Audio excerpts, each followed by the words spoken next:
Now, if you've recently finished watching Fallout Season 2 Episode 7, then you most definitely would have left the episode in shock like what I did after seeing what Lucy saw behind the door. The head, the poor Congresswoman, and also the fact that Cooper gave the cold fusion over to the Enclave. It was an ending that set up the finale to the season in the most perfect way possible. So with that, I wanted to address the elephant in the room and answer why it was that the Congresswoman's head was connected to the mainframe, discuss how she ended up there and what it truly means. So let's get into it. Here is Fallout Season 2 Episode 7 Congresswoman Welch's Head Explained. Just to let you know, this video will contain spoilers. When it came to the ending of the episode, the show was cutting between two different time periods, and we were seeing Congresswoman Welch before the bombs were dropped, and we also got the reveal after they were dropped too. Ever since the earlier episodes in the show, I think it was about episode 3, the groundwork was being made by the showrunners to bring to light the type of person that the Congresswoman Welch was, and the importance that she'd have later on down the line. The first time that we saw her, she was at the Veterans Ceremony where she was giving a speech and handing out an award, and during that meeting she was being overlooked, outspoken and heckled by everybody that was there. This was where we first saw the type of person that she truly was, and that she was considered to be weak by those that looked at her, and they almost didn't respect her. As well as that, the second time that we saw her, it was when she was protesting outside Lucky 38 in Vegas against Robert House and Vault-Tec. When Cooper saw her, she was being pushed to the ground by security, and he was the only person that helped her up. Everybody else just walked by. This reinforced the mindset that we and the others had of her, which was that she was viewed as weak, docile, and easy to walk over, where nobody valued her opinions or listened to her. Then, the final time that we saw her before the large reveal at the end of the episode was when Cooper was speaking with her one-on-one, and she managed to speak with him and convince him to give the cold fusion over to the president. This was because she said that they were planning on giving the power back to the people. Again, Cooper's perception of her was that she wasn't very good at selling the value proposition of what she was offering, even though it was one that would go in the people's favor and benefit society. The cold fusion being handed over to the president, which is essentially the leader of the Enclave, basically marked the Congresswoman's mission as complete, and that's one reason as to why I feel her head could have ended up inside of the mainframe. Her story is one that seems to be relatively sad because she was taken advantage of by somebody that she thought she could trust, when in reality, it seems like the president was working with Vault-Tec all along and offered her up to be tested on. We know that the Enclave experiment on people and push science to its limit, as we heard from the mutant in episode 6 when he said that he was the result of the Enclave experiments that were neglected when they basically got bored of them. A bit of Dr. Frankenstein and his monster comes into it, so they diminished all responsibility. This means that potentially handing over Welch to them was probably nothing.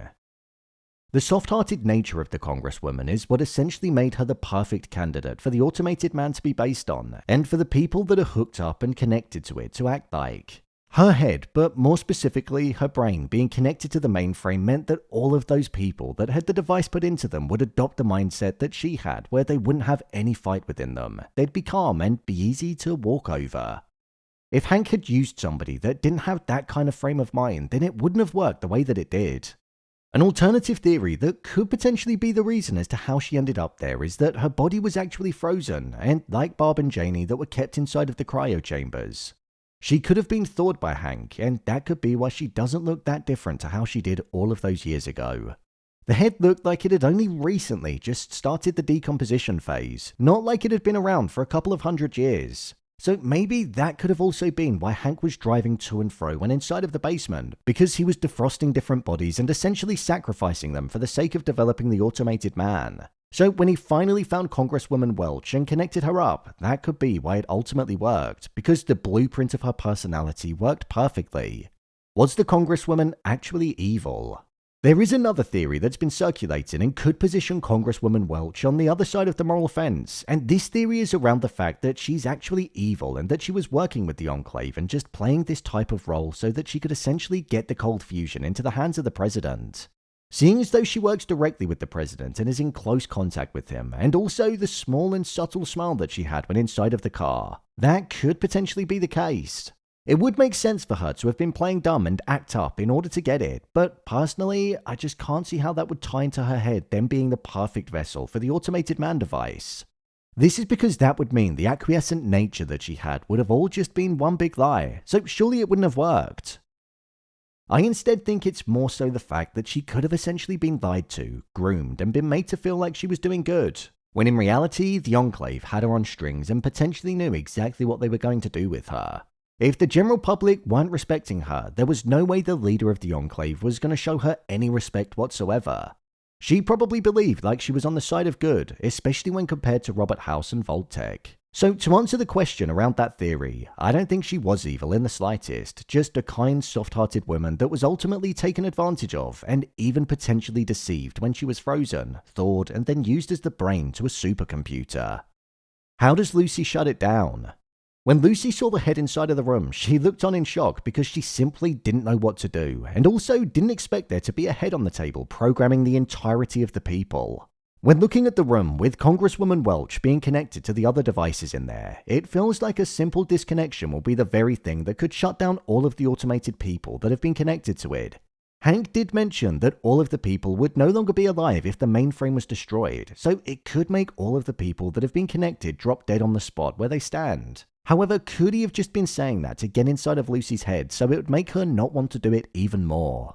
A different thing that could potentially happen is that all of the people that are currently connected to the device might end up reverting back to how they were before, and they might not die, which could mean that an all-out brawl would essentially take place within the basement.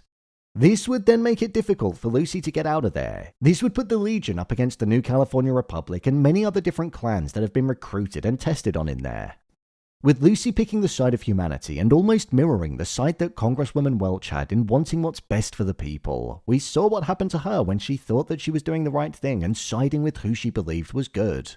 So I wonder if Lucy will meet a devastating fate in the finale, or if she'll survive and begin to thrive after now knowing which side of the moral fence that she's on and adopting a different side of both, having heart but also fight within her.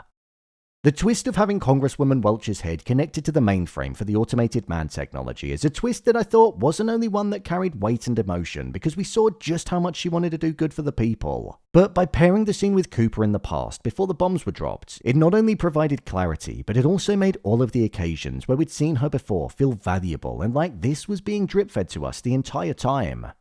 Personally, I'm on the side of her being taken advantage of, not evil, and her kind-hearted lack of fight personality was what made her the perfect subject to be utilized. She might have been promised a safe haven in being frozen in a cryo chamber, but as we saw, she couldn't even be respected when resting with the hopes of coming out to a new world after leaving one behind, a world that she may not have even realized that she contributed towards being destroyed. So, there you have it, Fallout Season 2 Episode 7, The Congresswoman's Head Explained.